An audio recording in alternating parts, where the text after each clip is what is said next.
दोस्तों वागले की दुनिया के बाद इतनी सी खुशी भी बंद होने जा रहा है और दोनों की इंपॉर्टेंट बात पता है क्या थी कि इन दोनों की ही टीआरपी अच्छी आती थी, सेकंड नंबर की टीआरपी आती थी। लेकिन फिर भी ये दोनों शो को बंद कर दिया गया। इतनी सी खुशी की भी शूटिंग ओवर हो चुकी है, यानी कि ये टीवी से भी बहुत ही जल्द ऑफ एयर हो जाएगा। अब दोस्तों इस वीडियो में मैं आपको बताने वाला हूँ कि आखिर ऐसा क्या बड़ा रीजन है कि इतनी ज्यादा टीआरपी आते हुए भी, मतलब सेकंड नंबर की टीआरपी आते हुए भी इन दोनों शोज को ऑफ एयर कर दिया गया है। और ये रीजन आपने कहीं पर भी नहीं सुना होगा। जी हाँ दोस्तों, तो ये वीडियो को पूरा आखिर तक देखिएगा, आपको इस वीडियो में मैं एक्सप्लेन करने वाला हूँ पूरा। तो गाइस अगर हम इतनी सी खुशी और वागले की दुनिया ये दोनों टीवी शोज की बात करें तो इन दोनों की टीआरपी आफ्टर तारक मेहता का उल्टा चश्मा 1 के आसपास आ जाती थी।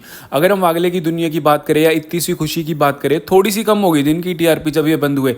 लेकिन दोस्तों अगर आप ध्यान से देखोगे तो इनकी टीआरपी 1 तक इजीली बढ़ाई जा सकती थी, मतलब कि बहुत टाइम तक इनकी 1 की टीआरपी आई हुई है। तो इनको ईजिली इनकी स्टोरी में थोड़ा सा अच्छे सीन्स डाल के या अच्छी स्टोरीज डाल के इनको 1 तक इजीली ले जाया जा सकता था, और थोड़ा सा और भी एफर्ट डाल के इनको 1.1 पर भी ले जाया जा सकता था। लेकिन दोस्तों ऐसा नहीं करके इनको ऑफ एयर ही कर दिया गया, और अच्छी टीआरपी के बावजूद इनको ऑफ एयर किया गया। तो उसके पीछे क्या बड़ा रीजन है, तो let me tell you guys. आपको यकीन नहीं होगा लेकिन इनके पीछे इनके ऑफ एयर होने का मेन कारण है 9 PM का टाइम स्लॉट। जी हाँ दोस्तों, अब ध्यान से सुनना। तो सब टीवी का ना एक तो 8:30 बजे का सबसे प्राइम टाइम स्लॉट है जहां पर तारक मेहता का उल्टा चश्मा आता है, उसको कोई हिला नहीं सकता, ठीक है। लेकिन बात आती है इसके बाद का जो सबसे बड़ा प्राइम टाइम स्लॉट है, शायद 8:30 से भी बड़ा है, ये 9 बजे का। 9 बजे को पहली एडवांटेज तो ये है कि जिन्होंने भी तारक मेहता का उल्टा चश्मा देखा होता है वो सीधा 9 बजे वाले सीरियल पर ऑटोमेटिकली उनका स्टार्ट हो जाता है, ठीक है।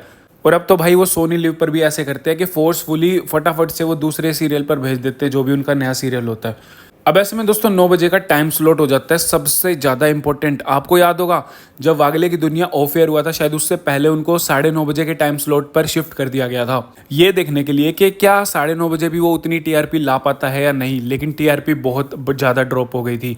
उसका ये मतलब है कि दोस्तों उनको एक ऐसा सीरियल चाहिए 9 बजे के टाइम स्लॉट पर जो कि तारक मेहता का उल्टा चश्मा के टक्कर का टीआरपी ला कर दे उनको। जी हाँ दोस्तों, और वो कोई भी कैटेगरी का चलेगा, और इसलिए वो ड्रामा कैटेगरी पर फोकस कर रहे हैं क्योंकि ड्रामा कैटेगरी की टीआरपी ज़्यादा लाना इजी है और उसको मेंटेन करना भी इजी है। अब दोस्तों वो इतनी टीआरपी लाना क्यों चाहते हैं, उसके पीछे क्या रीज़न हो सकता है, तो गाइस उसके पीछे ना ये रीज़न हो सकता है कि तारक मेहता का उल्टा चश्मा पर ना अब सब टीवी का ज़्यादा कंट्रोल नहीं रह गया। अब आप देखोगे तो तारक मेहता का उल्टा चश्मा वाले अपनी ज़्यादा मनमानी चला रहे हैं।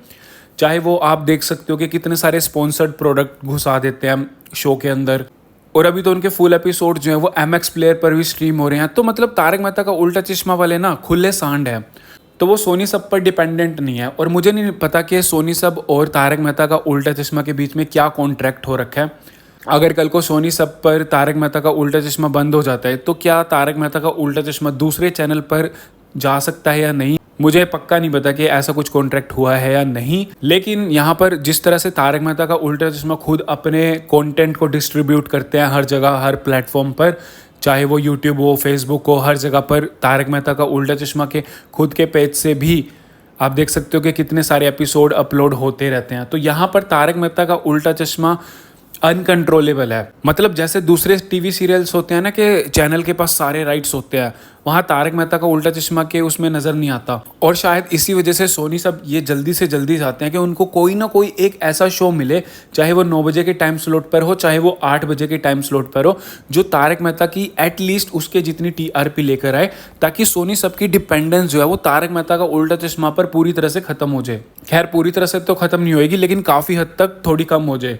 तो हाँ गाइस, ये कुछ रीज़न मुझे ऐसा लगता है कि मैं यार ये सोच रहा था कि अच्छी टीआरपी आते हुए भी वागले की दुनिया और इतनी सी खुशी को क्यों बंद कर दिया गया, तो मुझे यही लगता है। और हाँ, अब आपके दिमाग में ये ख्याल आ रहा होगा कि यार ऐसे तो इनको बंद क्यों करना है, इनका टाइम स्लॉट ही चेंज कर दो। अगर 9 बजे के टाइम स्लॉट पर इनको दूसरा सीरियल लाना है तो इन शोज़ को 9:30 बजे डाल दो, 10 बजे डाल दो, लेकिन बंद क्यों कर रहे हैं। तो गाइस वही तो मेन रीज़न है ना, जब भी वो 9 बजे वाले शो को 9:30 बजे पर डालते हैं या 10 बजे पर डालते हैं तो उनकी टीआरपी बहुत बुरी तरीके से गिर जाती है, और इसी वजह से उनको डायरेक्टली ऑफ एयर करना पड़ रहा है, क्योंकि भाई कॉस्ट भी तो लगती है शो को बनाने में। तो हाँ गाइस, ये मेरे को एक बहुत बड़ा कारण नज़र आता है। ये पर्सनल ओपिनियन है मेरी, मैं ऐसा कुछ मतलब इसके बारे में कुछ फैक्ट तो हो ही नहीं सकते, लेकिन हाँ मुझे ऐसा लगता है कि सोनी सब बहुत ज़्यादा जल्दी में है कि उनको कोई ना कोई एक ऐसा शो मिले जो 9 बजे की टाइम स्लॉट पर हो या 8 बजे की प्राइम टाइम के टाइम स्लॉट पर हो, जिसकी टीआरपी एटलीस्ट तारक मेहता जितनी तो आए ही। तो हाँ गाइस, ये थी मेरी ओपिनियन इस बारे में कि एक्चुअली में अच्छे टीआरपी वाले शोज़ को भी क्यों बंद किया जा रहा है। वैसे आप क्या सोचते हो यार इसके बारे में कमेंट सेक्शन में दोस्तों जरूर बताना, और वीडियो पसंद आई हो यार लाइक जरूर कर देना। इसी तरह की अपडेट्स के लिए जुड़े रहिए बॉलीवुड टॉक के साथ दोस्तों। मिलते हैं नेक्स्ट वीडियो में।